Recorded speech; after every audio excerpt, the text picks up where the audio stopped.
Staline a favorisé l'accès au pouvoir d'Hitler. Il pensait qu'Hitler créerait en Allemagne une confusion telle qu'elle déboucherait sur une révolution communiste. Dès 1934, il est clair pour Staline qu'Hitler est le maître de l'Allemagne, comme il est lui-même le maître de l'URSS et qu'il restera au pouvoir. Dès lors, une guerre semble inévitable. Staline n'en veut pas. Manœuvrant pour la rejeter vers l'Ouest, il cherche à s'entendre avec Hitler.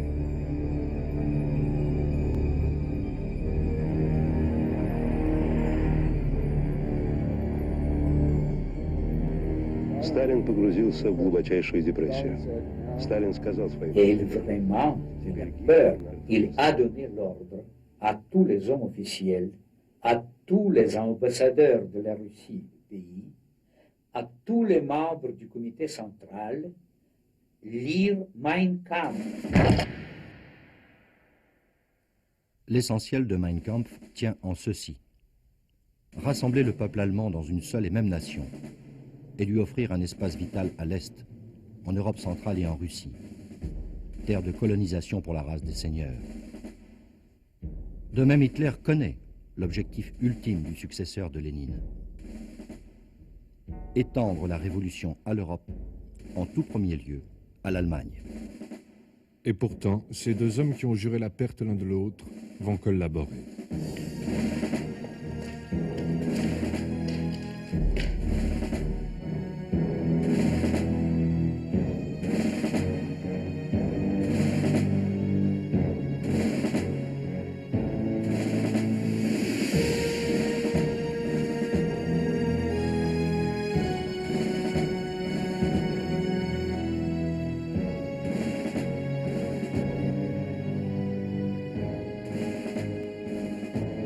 La voie de la collaboration est déblayée par une haine commune des démocraties bourgeoises et jalonnée par les ressemblances entre deux régimes de même nature. Entre Berlin et Moscou, les images sont interchangeables. Les deux totalitarismes veulent créer un homme nouveau, un homme collectif, fondu dans la masse.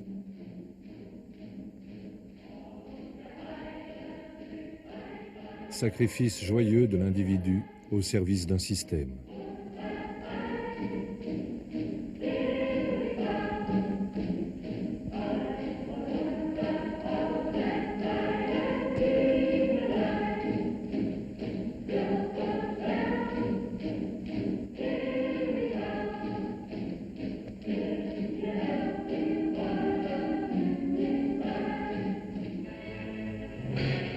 Des deux côtés, on invente la propagande, omniprésente, permanente.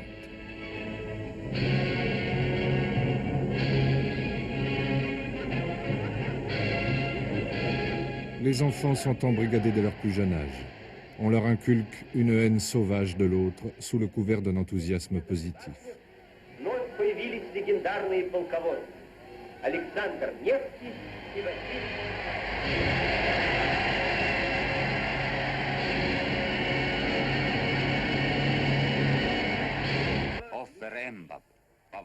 Le culte du chef prend des proportions jamais vues. Tandis qu'Hitler rassemble en sa personne tous les mythes germaniques, Staline récupère la culture d'adoration du temps des tsars. Le petit père des peuples et le Führer se font canoniser de leur vivant.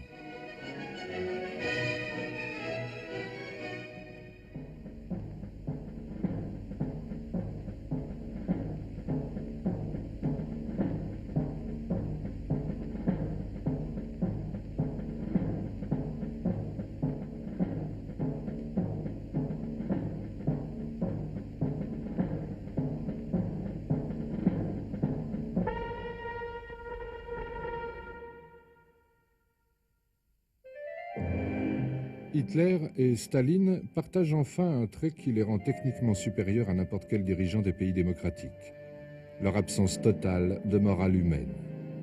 Pour eux, la violence résout tout. La terreur et même le crime contre l'humanité sont une méthode quotidienne de gouvernement. Chez ce potentat qui singe la démocratie, l'idée de classe a assassiné l'idée d'homme.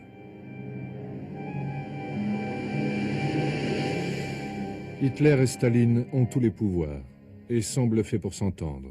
Ils peuvent le faire par une diplomatie directe et secrète. Staline veut éviter la guerre avec Hitler. C'est lui qui est demandeur. Il ne se laissera jamais décourager par le mépris d'Hitler. Car les portes des dirigeants nazis à Berlin resteront toujours entr'ouvertes à ses envoyés personnels. C'est dans des lieux de ce genre, au style si cher au régime d'alors, que les émissaires de Staline comme Karl Radek ou Kandelaki, un Géorgien, compagnon de banc d'école, entrent en contact avec des personnages de plus en plus importants de l'appareil d'État nazi. Tout le monde, surtout en Allemagne, savait bien que si Radek écrit quelque chose, Pravda, il faut lire très attentivement, il faut lire même entre les lignes parce que c'est l'opinion de Staline. Staline a peur de la guerre. Il veut faire tout pour approcher avec Hitler, pour qu'il commence la guerre avec Angleterre et France. Et pour ça, il peut payer n'importe quel prix. Il a souligné cette expression, n'importe quel prix. Plus les contacts se nouent, plus les lieux de rencontre sont intimes, discrets. Staline a envoyé Kandelaki pour négociation avec Hitler, commencer à préparer le traité germano-soviétique. Les contacts avec tout d'abord cousin de Göring et après il rencontre Göring lui-même.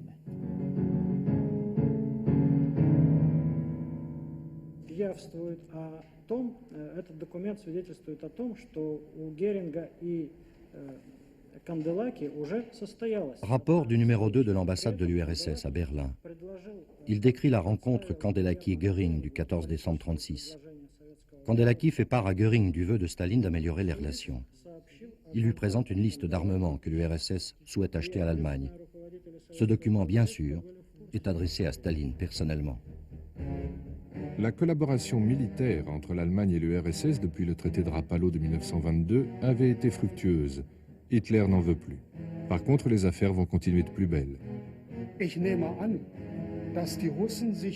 Les communistes allemands ont espéré que l'URSS ferait quelque chose contre le régime nazi.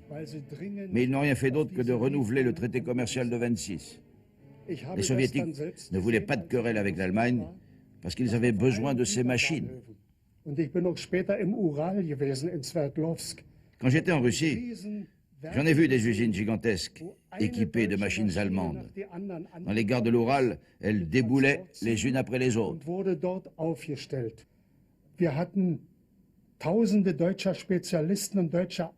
Des milliers de techniciens allemands, j'en connaissais, ont formé les paysans russes au travail en usine.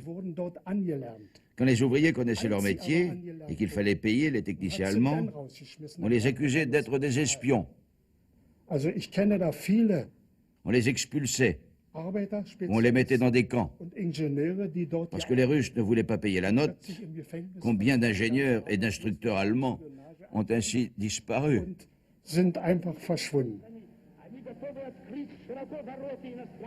Quand Wyszynski, le procureur général, lève le bras, c'est pour tuer. Ce doigt accusateur ne va cesser de s'agiter pendant des années pour conduire à l'exécution des centaines de milliers de personnes. Tous ceux, du plus illustre au plus modeste, susceptibles, seulement susceptibles de ne pas adhérer aveuglément aux volontés de Staline, sont accusés d'espionnage ou de sabotage, au cours de procès truqués dont l'issue est presque toujours la peine capitale. Les purges frappent l'appareil d'État et toute la hiérarchie du parti lui-même. Puis l'armée est décapitée, d'abord la tête, le général Tukhachevski. 35 000 officiers passent au peloton d'exécution. Ils sont patriotes, ils pourraient être choqués par un rapprochement avec l'Allemagne fasciste et s'y opposer. Staline veut des officiers qui ne discutent pas.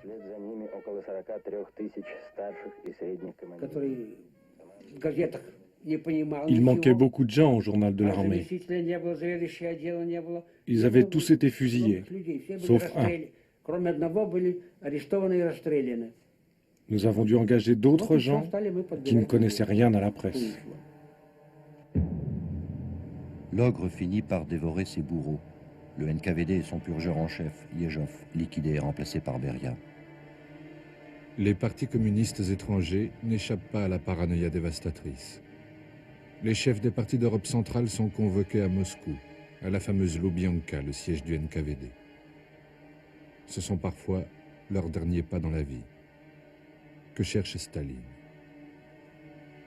Dans le génocide suicidaire de ses fidèles, une logique apparaît.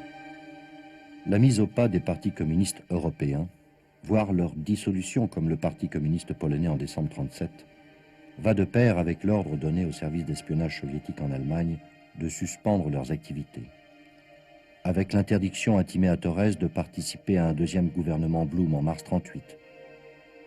Avec la dissolution des brigades internationales en Espagne en juin 1938. Et surtout avec l'épuration du Comintern, l'instrument de la révolution en Europe, en tout premier en Allemagne. Staline ne veut pas de vague avec Hitler. La politique antifasciste n'est plus qu'une politique de façade. Dès décembre 1934, j'ai vu à Moscou des arrestations. Elles ont surtout frappé la section allemande du Comintern. Des responsables accusés de faire partie de la bande à Zinoviev ou Trotsky. Et des chefs communistes allemands, comme Walter Ulbricht, étaient d'accord avec ça. Les soi-disant trotskistes étaient accusés d'être de la vermine fasciste. Au juge, j'ai posé la question, « Que voulez-vous de nous ?» Il m'a répondu, « Quand un arbre a des pucerons, il faut l'abattre. On ne peut pas chercher les pucerons l'un après l'autre. »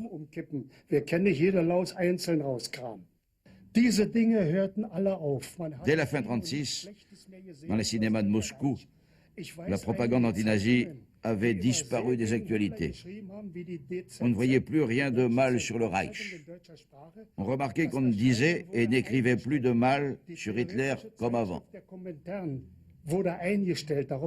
Les journaux antifascistes, en langue allemande, disparaissaient, comme celui du Comintern.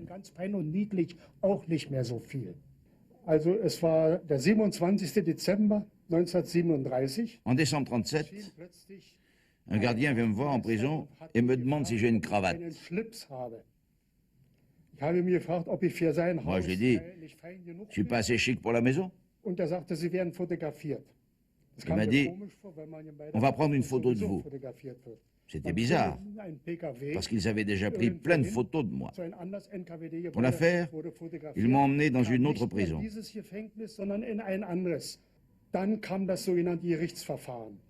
Das lautete, Sie sind auf Lebenszeit wegen trotzko-faschistischer Umtriebe. Le juge me dit, vous êtes expulsé de l'URSS à cause de votre attitude fasciste. Puis il me grince, le prolétariat allemand vous réglera votre compte. Mit Ihnen rechnet das deutsche Proletariat ab. Oui, oui, moi j'ai rigolé. Ich musste darüber nur lachen. In der deutschen Grenze. À la frontière, on m'a sorti du train et on m'a remis entre les mains de la Gestapo. La Gestapo m'a montré un papier d'arrestation avec cette fameuse photo, avec cravate, qu'on avait prise de moi à Moscou. C'est bien une preuve de collaboration entre la Gestapo et le NKVD. Donc, en janvier 1938, j'ai été livré par les Russes à la Gestapo, 1 an et demi avant le pacte Hitler-Staline. Son cas est loin d'être isolé. Notre enquête nous a fait découvrir des listes de centaines de noms de réfugiés politiques allemands livrés à la police nazie. Autant de petits cadeaux de Staline à Hitler. He would say sometimes, this man knows too much. And this was already like a sentence, you know. It meant that now he knows too much. Parfois, Staline disait, cet homme en sait trop. C'était une condamnation. Cela voulait dire, on ne peut plus lui faire confiance. Faites-le disparaître. En général, il était arrêté et liquidé le lendemain. Tous les participants de cette affaire étaient liquidés.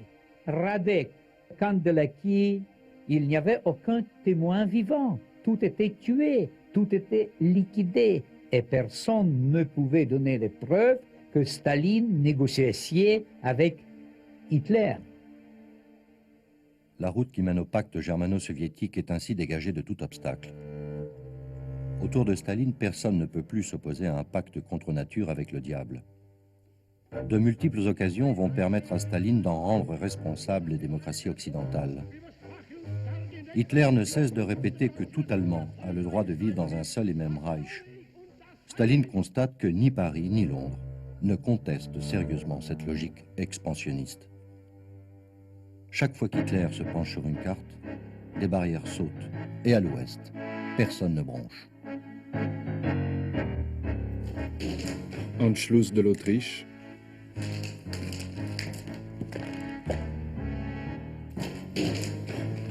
Dépeçage des Sudètes tchécoslovaques avec la bénédiction de la France et de l'Angleterre à Munich.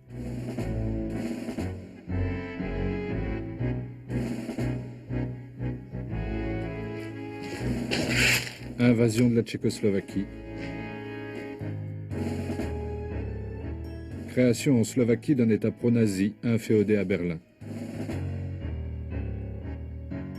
Déjà, les regards d'Hitler se tournent vers la Pologne et se posent sur le couloir de Danzig qui coupe l'Allemagne de la Prusse orientale. Il louche en même temps sur la Roumanie, dont le pétrole lui est indispensable. Face à Hitler, Staline se sent bien seul. Qu'envisage ce calculateur hors pair? La peur va être sa meilleure conseillère.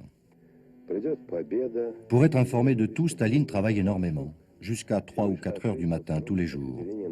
Sa seule détente, c'est le cinéma. Il a une salle de projection privée où il va voir des films russes ou de l'Ouest. Il lui arrive de demander à visionner les actualités allemandes. Il a encore dans les oreilles les bruits de bottes des Allemands qui vont de victoire en victoire avec un soutien populaire croissant, et il voit ces foules fanatisées par leur idole.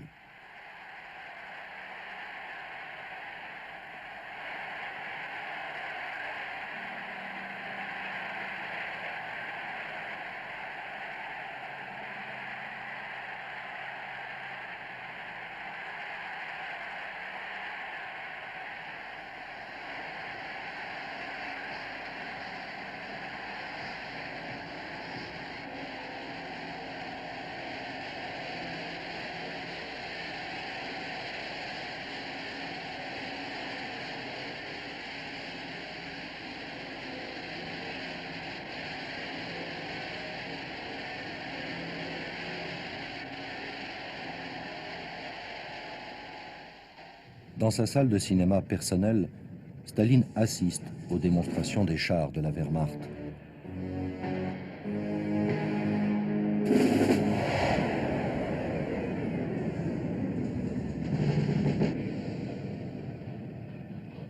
Alors que les siens sont démodés.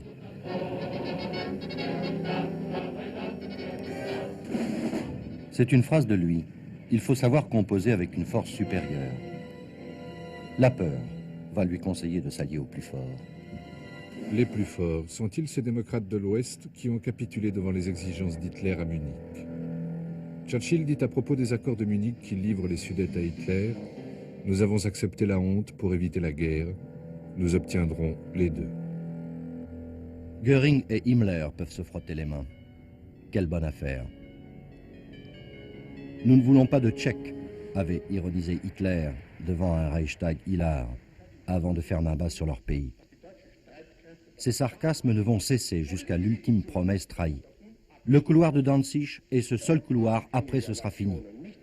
Et il cite à plaisir la liste des petits pays qui, à la rescousse des grands, osent douter de sa parole. Finnland, Lettland, Litauen, Estland, Norwegen, Schweden, Dänemark, Niederlande, Belgien, Großbritannien, Irland, Frankreich, Portugal, Spanien, die Schweiz, Liechtenstein, Luxembourg, Polen. Staline avait proposé aux démocraties une alliance contre Hitler. Elles ont répondu mollement. Après l'invasion de la Tchécoslovaquie le 15 mars 1939, la France et l'Angleterre comprennent qu'Hitler veut la guerre. Elles se tournent vers Staline et viennent à Moscou. Staline négocie en même temps avec l'Allemagne. Il est en situation d'arbitre. Les Français le comprennent un peu tard. Cette note de séance entre voisins de table le constate. Staline gagne à tout coup. Pour le choix de l'associé, il prendra le plus décidé et laissera les couillons. Les Français n'étant pas les plus décidés, ils seront les dindons de la farce. Bien sûr, il comprenait que l'accord avec les pays démocratiques, ça signifie confrontation avec Hitler. Il ne voulait pas le faire. Par sens stratégique, parce que la Russie n'était pas préparée pour la guerre encore. Que Staline avait le sentiment que lui et Hitler ont le même groupe de singes et ils peuvent mieux comprendre l'un à l'autre. Entrée en scène de von Ribbentrop, ministre des Affaires étrangères du Reich. Le rêve d'Hitler était une entente avec l'Angleterre. Avant d'y devenir ambassadeur, Ribbentrop y avait été représentant en vin mousseux, ceux de sa femme, très riche. Ribbentrop est devenu pro-russe parce qu'il détestait les Britanniques. Ceux-ci l'avaient snobé, surtout les vieux lords, qui le considéraient comme un nouveau riche.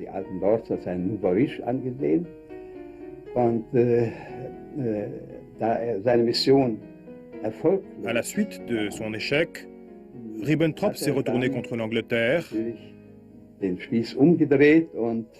Il a déclaré dans ses conversations avec Hitler qu'aucun accord avec l'Angleterre n'était plus possible.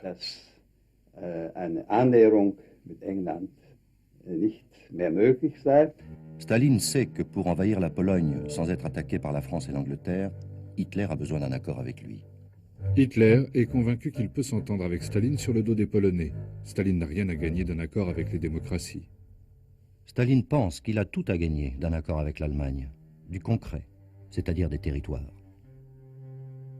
Nos recherches dans un labyrinthe d'archives permettent de reconstituer l'incroyable journée du pacte. Le départ de Ribbentrop, propulsé par Hitler à Moscou, pour conclure avec Staline à n'importe quel prix, pourvu qu'il ait les mains libres en Pologne.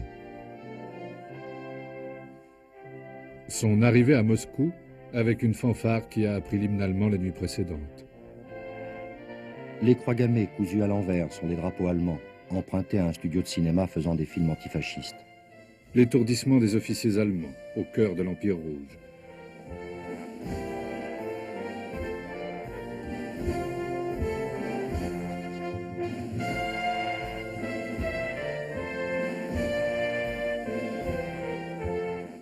La rencontre avec Beria, où Ribbentrop découvre que la politique étrangère de Staline est pilotée par sa police d'État. Le Bolchoï, qui a appris la Valkyrie de Wagner en une journée. La représentation n'aura pas lieu. Tout sera bouclé au Kremlin en une nuit d'intenses discussions. Molotov, stupéfait, obtient tout ce qu'il veut. La récupération des immenses territoires perdus au lendemain de la Première Guerre mondiale, sans tirer un coup de fusil. Staline pense qu'il a roulé Hitler et en même temps, il flaire l'entourloupe. Mais peu importe. Ce soir-là, il supplante Lénine. Il devient le nouveau tsar conquérant de toutes les Russies. Nuit de liesse.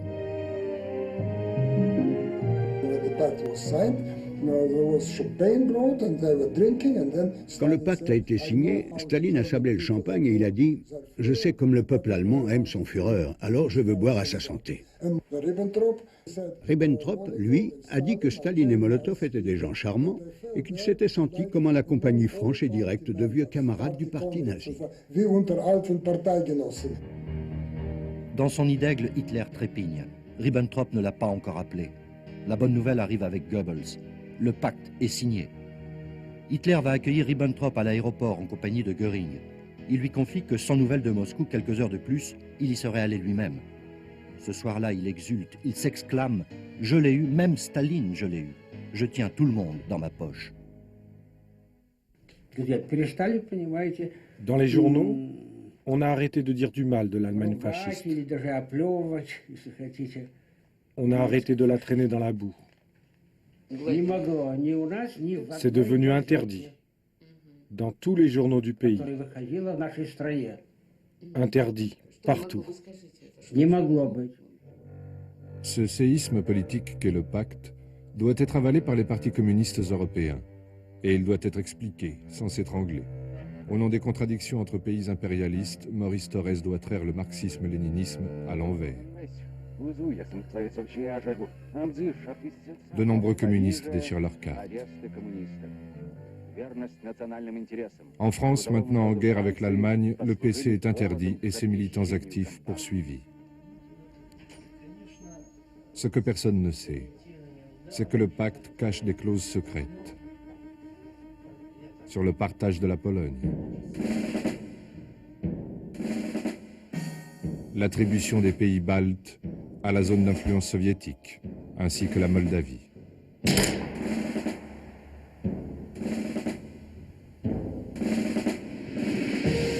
Le pacte entre l'URSS et l'Allemagne marque le vrai début de la Seconde Guerre mondiale. Une guerre que Staline a permise, s'en estimant épargné. Il favorise l'entrée immédiate des Allemands en Pologne. Hitler exécute ici sa première campagne éclair.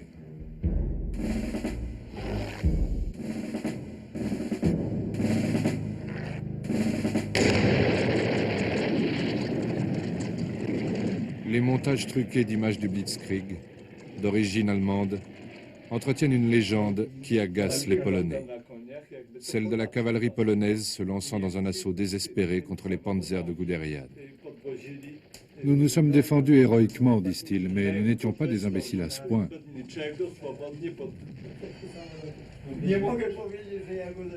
L'armée rouge intervient, volant au secours de la victoire pour prendre sa moitié de Pologne.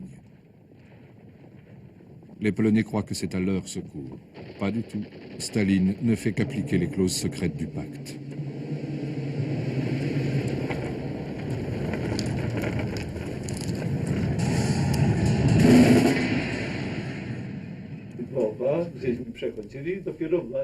Tu te rappelles, près de Lvov, quand on a vu les Russes avec leurs tanks, leurs masses de tanks, des colonnes jusqu'à l'horizon qui fonçaient vers nous. Nous avons continué sans faire attention à eux. Nous pensions qu'ils venaient à notre secours. La Wehrmacht et l'armée rouge font leur jonction à Brest-Litovsk. Guderian, avec ses chars, a effectué une percée sur la ville pourtant réservée aux soviétiques. Qu'à cela ne tienne, il la leur rendra dans les règles et avec les honneurs.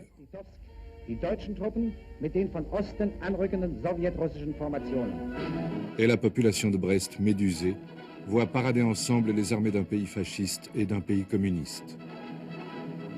Le général Guderian, qui dirigera la percée des Ardennes en France, bombe le torse aux côtés de son collègue soviétique. Il y avait beaucoup de monde des deux côtés de la rue. Les Allemands et les Russes riaient. Tout le monde applaudissait.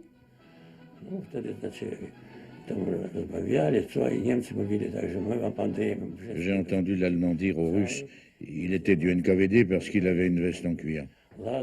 Jouant la ville en bon état, gardez-la jolie. Le Russe lui a dit merci. Les Allemands sont montés sur leur moto. Les Soviétiques sont restés. Quelqu'un a voulu faire des photos. Ils l'en ont empêché.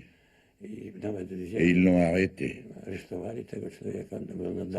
J'ai compris que c'était la fin de la Pologne.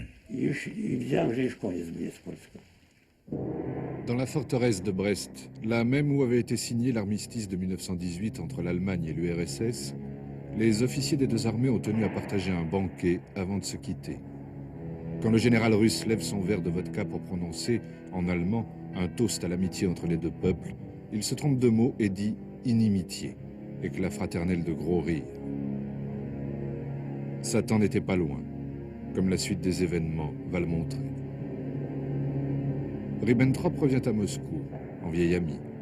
On va peaufiner le pacte. On passe de la non-agression à l'amitié et à l'alliance officielle. Dans un deuxième protocole ultra secret, on s'échange des territoires comme au bon vieux temps des rois. L'existence de ce protocole de la honte a toujours été niée par Moscou. Voici la transcription du texte original. Staline renonce à une partie de sa portion de Pologne au profit de l'Allemagne, contre la Lituanie et toute l'Ukraine ex-polonaise.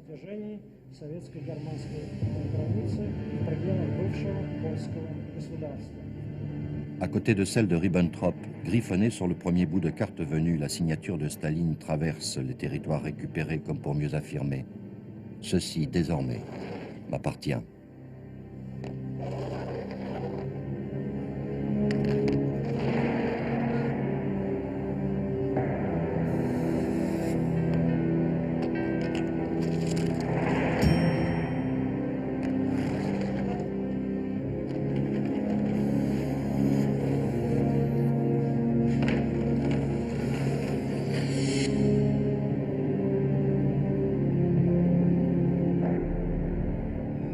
Côté allemand, les soldats polonais sont des prisonniers de guerre. Ils sont parqués dans des camps, dont peu sortiront. Côté russe, les soldats polonais, qui ne sont pas des ennemis, auraient dû être renvoyés à la vie civile, pas du tout. Les simples soldats sont séparés des officiers et enfermés dans des camps en territoire russe. Les officiers seront massacrés. Pour mieux synchroniser leurs basses œuvres, polices allemandes et soviétiques se rencontrent en Pologne, au pied des Carpates, à Zakopane.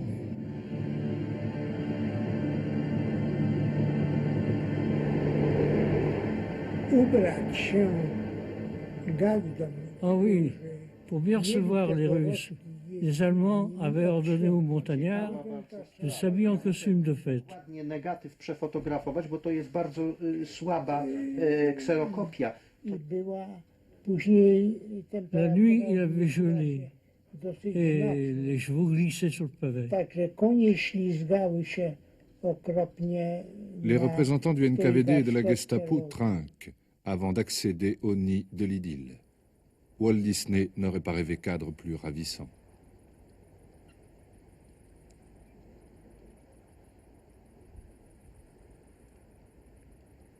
Dans cette auberge, isolée, ils concertent leur action pour un meurtre de la nation polonaise par l'extermination rapide et simultanée de toutes ses élites. Himmler lui-même serait venu ici pour parfaire le crime. Les plaines de Pologne vont vivre les jours les plus sombres de leur tragique histoire.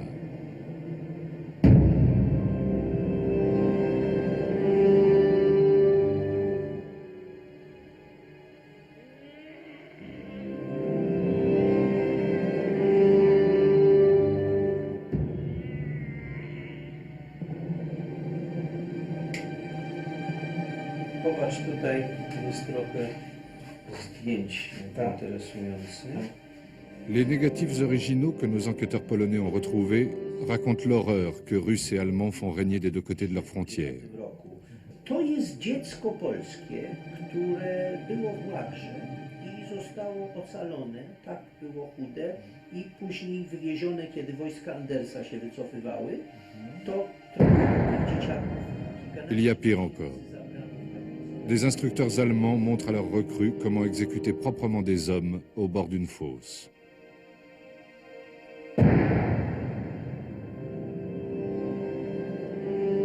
Côté allemand, première victime, les tout premiers jours, les Juifs. Certains de ceux qui ont tenté de fuir côté russe ont été refoulés côté allemand. Les Allemands procèdent ensuite aux arrestations des Polonais jugés indésirables. À Grodno, un Allemand a été tué. Ils ont arrêté 50 ou 100 personnes et ils ont exécuté, de préférence des gens de l'intelligentsia. La plupart du temps, la victime et le bourreau ne comprennent pas ce qui leur arrive. Ils pourraient être frères jumeaux. Seulement l'un est polonais, l'autre est allemand. Et l'allemand exécute les ordres.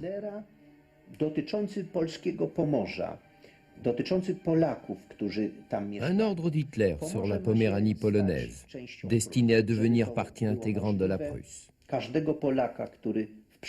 1. Liquider tout Polonais qui a assumé dans le passé des fonctions sociales. 2. Liquider tout Polonais susceptible de résister. 3. Réaliser la liquidation dans les plus brefs délais.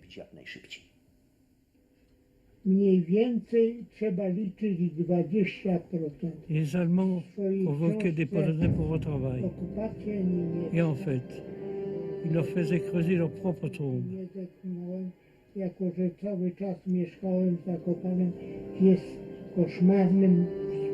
L'occupation allemande a été un cauchemar.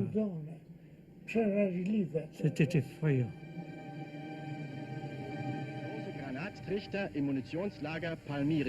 Le gouverneur de la Pologne occupée par l'Allemagne vient inspecter les travaux de creusement d'une énorme fosse dans la forêt de Palmyry. 12 000 Polonais y seront exécutés, par tranches successives, le temps de les recouvrir de terre. Une fosse de la taille de celle-ci, il y en a eu une dizaine de ce genre, plantées d'arbres aussitôt comblés.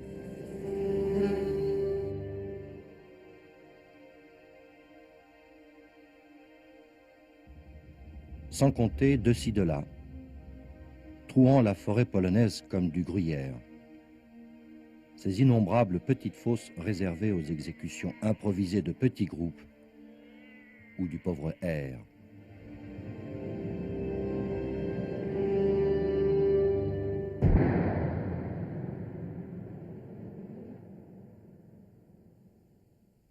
De leur côté, les Russes ont mené leur affaire rondement.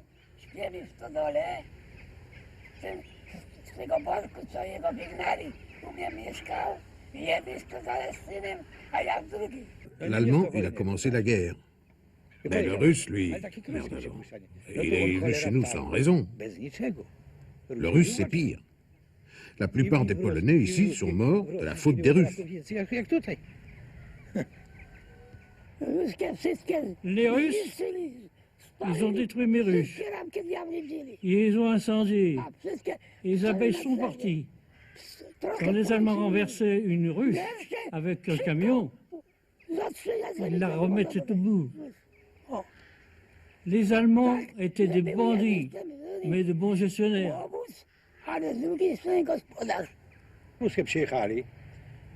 Les Russes sont arrivés avec des voitures, la nuit, comme d'habitude, avec le NKVD, pour arrêter les gens et les déporter en Sibérie. Et ils prenaient ceux qui avaient un peu de terre ou de l'instruction. Pas des crétins, non. Ils en avaient déjà assez chez eux comme ça. Otóż Moskwa polecała NKWD na Litwie. Voici un ordre de Moscou du 28 novembre 40 au NKVD de la Lituanie polonaise. Faire des listes des milieux polonais dangereux. Sont désignés les étudiants, les policiers, les gendarmes et les fonctionnaires, les juges, les aristocrates, les propriétaires terriens d'immeubles, de restaurants et d'hôtels, et même les philatélistes et les espérantistes. Les espérantistes? Pourquoi? Parce qu'ils pratiquent une langue que le NKVD ne connaît pas. Et les philatélistes? À cause des timbres. Ils ont des contacts avec le monde extérieur. Ce sont donc des espions.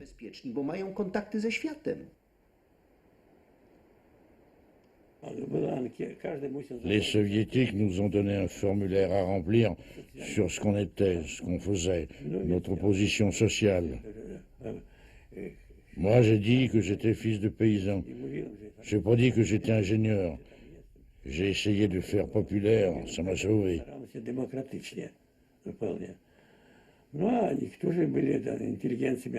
D'autres, des avocats, médecins, professeurs, ont été honnêtes. Au bout de 3-4 jours, mes amis avaient disparu.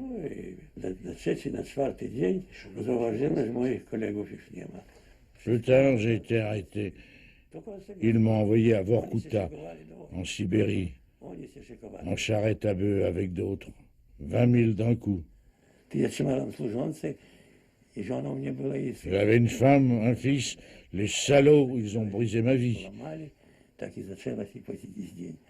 Handelnden Volksdeutschen gegenübergestellt.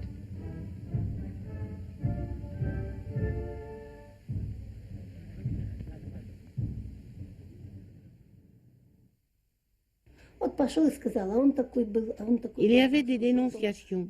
Les voisins allaient voir les Russes pour dire « Ceux-là ne sont pas heureux de votre présence ». Et ils venaient les arrêter.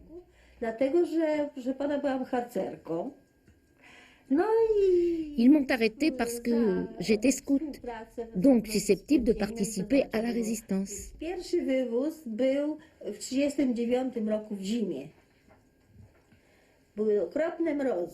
Les premières déportations ont eu lieu dès la fin 1939, dans des wagons à bestiaux, sans chauffage, et pourtant ça gelait. En général, des militaires, des propriétaires.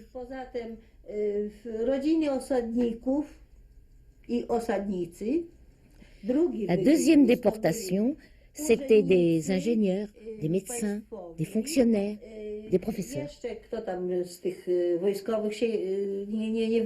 La troisième vague, c'était autour des familles des gens déjà arrêtés.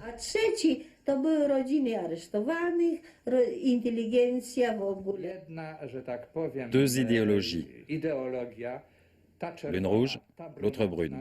Mais dans le fond, c'étaient les mêmes méthodes, les mêmes fondements, la même finalité, exterminer de manière la plus systématique possible le peuple polonais.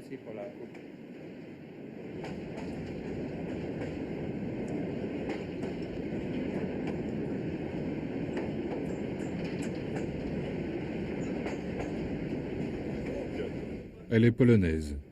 Et pour la première fois depuis 1939, elle traverse le Boug pour revoir Brest, sa ville natale.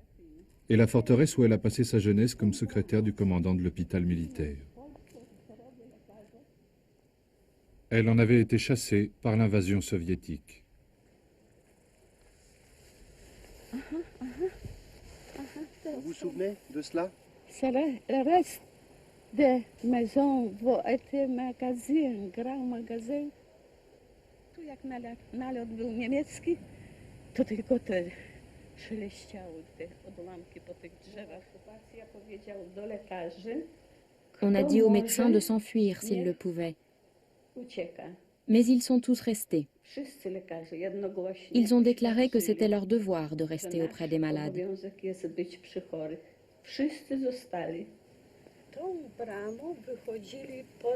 Par cette porte là-bas, j'ai vu partir 176 officiers médecins. Je ne les ai plus jamais revus.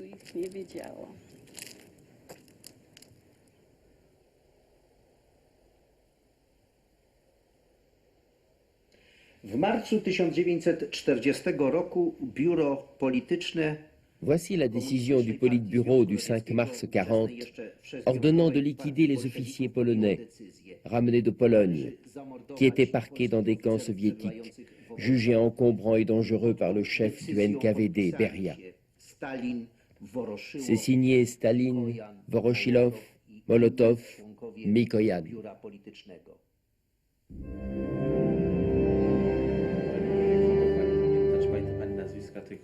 J'ai ce livre de la liste des victimes de Katyn. Vous avez des noms? Doktor major Lewitu, to francuskie nazwisko.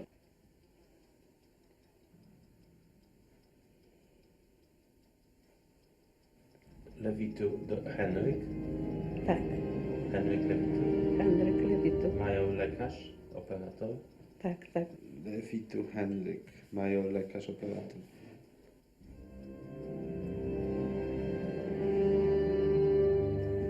Doktor major Santarius i doktor major Kołodziejski.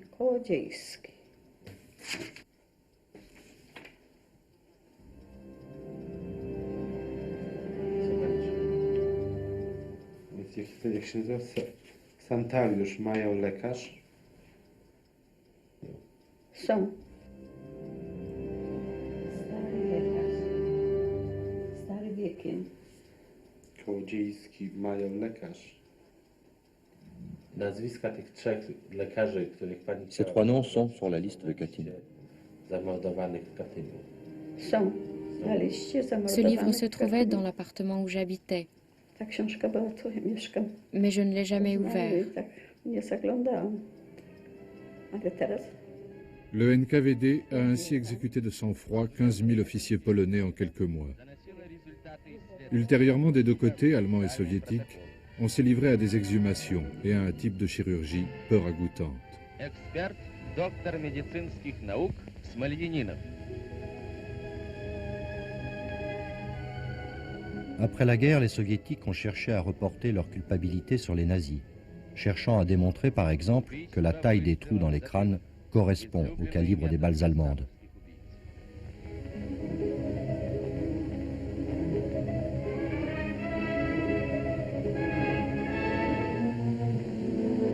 Da liegt General Morawinski, 4 Angehörige des Sanitätsdienstes. Après leur invasion de l'URSS, les Allemands avaient pris un malin plaisir à prouver la responsabilité des Soviétiques. Ce n'est qu'en 1990 que Mikhail Gorbatchev a officiellement reconnu la culpabilité soviétique.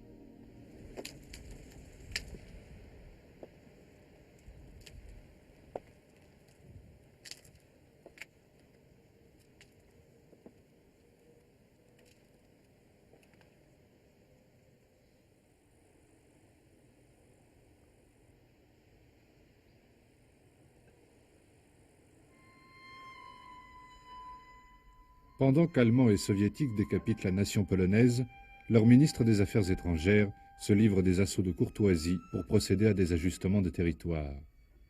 Des districts entiers sont échangés, achetés ou vendus, ou gracieusement donnés, population comprise, comme celui de Suwałki, que Staline rétrocède à l'Allemagne pour permettre à Ribbentrop d'y chasser le cerf royal. Le chef du protocole du ministre allemand des Affaires étrangères se rend sur place dès octobre 1939 et envoie ce télégramme à Molotov.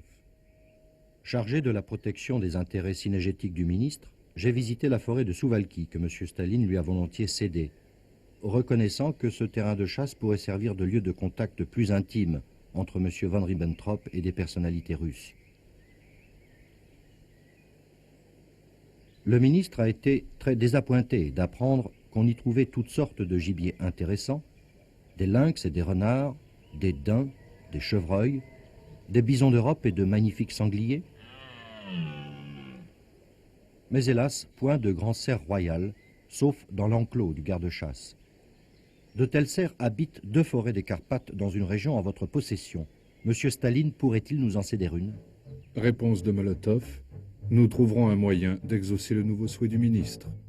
Et finalement, une forêt des Carpates lui sera louée pour un prix modique.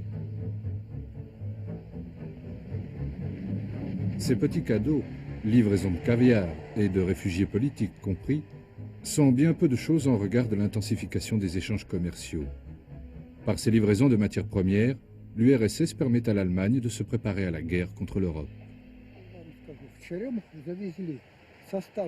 J'en ai vu passer des wagons de sucre, de cuir, de semelles qui partaient de Russie pour être envoyés là-bas. À l'époque, on ne comprenait pas. Pour satisfaire leurs partenaires allemands, les soviétiques sont extrêmement diligents dans leur livraison. Ils se privent même de produits dont ils ont cruellement besoin, comme le blé. Devant chez nous, il y avait une fabrique de pain. Eh bien, les Russes les envoyaient aux troupes allemandes qui campaient le long de la frontière.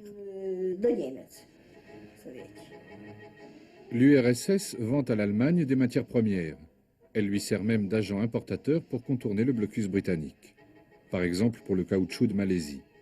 En échange, l'Allemagne vend à l'URSS les machines dont elle a besoin pour fabriquer des armes. Elle lui fournit des moteurs pour ses nouveaux chars.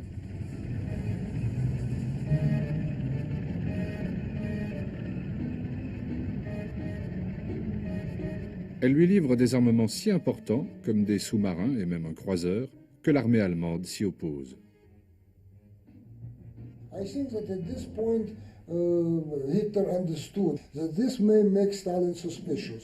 Hitler a eu peur de donner des soupçons à Staline. Il a eu peur de le laisser croire qu'il allait attaquer la Russie plutôt que l'Angleterre. Et alors il a donné l'ordre d'armer le croiseur et de reprendre les livraisons. Ces échanges étaient considérables. Les Allemands nous ont donné une centaine d'avions, y compris des bombardiers en piqué, qui étaient une arme secrète ultramoderne, en pensant que, premièrement, les Soviétiques n'auraient pas le temps de s'en servir. Deuxièmement, ils ne seraient capables ni de s'en servir, ni de les copier, parce que, disait-il, les Russes sont si en retard.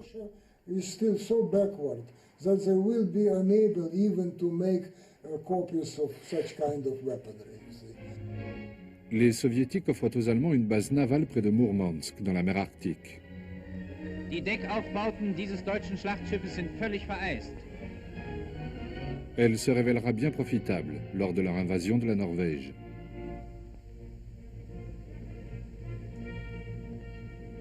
La collaboration navale sera également précieuse pour la guerre que les sous-marins allemands livrent contre les convois de marchandises britanniques.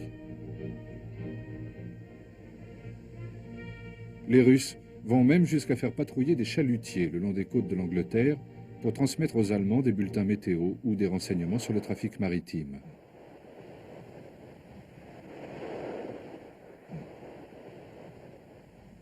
Les livraisons de pétrole constituent l'aide la plus déterminante de l'URSS à l'Allemagne, celle qui lui permettra notamment d'attaquer la France sans souci de rupture d'approvisionnement.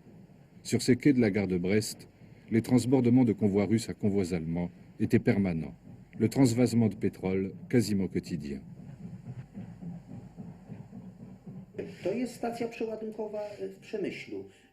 Une photo prise à Prémiche en mai 40. De l'essence soviétique est transvasée dans un train allemand. Ces convois filaient directement vers le front ouest pendant l'invasion de la France. L'URSS soutenait l'Allemagne dans son offensive contre la France. Staline ne tardera pas à le regretter. Il n'avait pas prévu la rapidité de la victoire d'Hitler sur la France. Ses ennuis commencent.